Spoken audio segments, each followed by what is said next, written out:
Hi guys, welcome back to our channel. మన rebel star Prabhas అన్న సందీప్ రెడ్డి వంగ డైరెక్షన్లో స్పిరిట్ మూవీ చేస్తున్న విషయం మనందరూ తెలిసిందే. అండ్ ప్రభాస్ అన్న అయితే చాలా సంవత్సరాల నుంచి ఫ్యాన్స్ ప్రభాస్ అన్న పోలీస్ లుక్లో కనిపించబోతున్నాడు, ఒక పోలీస్ మూవీ చేయాలనుకున్నారు. అండ్ సందీప్ రెడ్డి వంగ ఇప్పుడైతే ఆ డ్రీమ్ని అయితే ఫుల్ఫిల్ చేస్తున్నాడు అని చెప్పచ్చు ఫ్యాన్స్ కోసం. స్పిరిట్ మూవీలో ప్రభాస్ అన్న పోలీసులకై చేస్తున్న విషయం మనందరూ తెలిసిందే. అండ్ షూటింగ్లో కూడా జాయిన్ అయ్యాడు రీసెంట్గానే. అండ్ ఇప్పుడైతే ఒక ఎంట్రీ సాంగ్ అయితే షూట్ చేయబోతున్నారంట. అండ్ ఆ ఎంట్రీ సాంగ్ కోసం అయితే ఒక పెద్ద సెట్ అయితే చేస్తున్నారంట. అండ్ ఈ పోలీస్ స్టేషన్ వచ్చేసి చాలా రియలిస్టిక్గా ఉంటుందంట. అండ్ ఒక యాక్షన్ సీక్వెన్స్లు ఉంటాయంట ఈ పోలీస్ స్టేషన్కి సంబంధించి స్పిరిట్ మూవీలో. అండ్ ఎంట్రీ సాంగ్ అయితే వేరే లెవెల్ ఉండబోతుందంట, చాలా హైలైట్గా నిలుస్తుందంట మూవీకే. అండ్ ఎంతమంది ఈ స్పిరిట్ మూవీ కోసం ఈగర్గా వెయిట్ చేస్తున్నారో వీడియో కింద కామెంట్ చేయండి. ప్రభాస్ అన్న fans and movie lovers.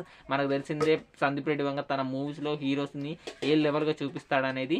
And ఇది ఒక పోలీస్ స్టేషన్లో ప్రభాస్ అన్న పోలీస్ లుక్ తోటి ఒక ఎంట్రీ సాంగ్ అయితే షూట్ చేస్తున్నారంట.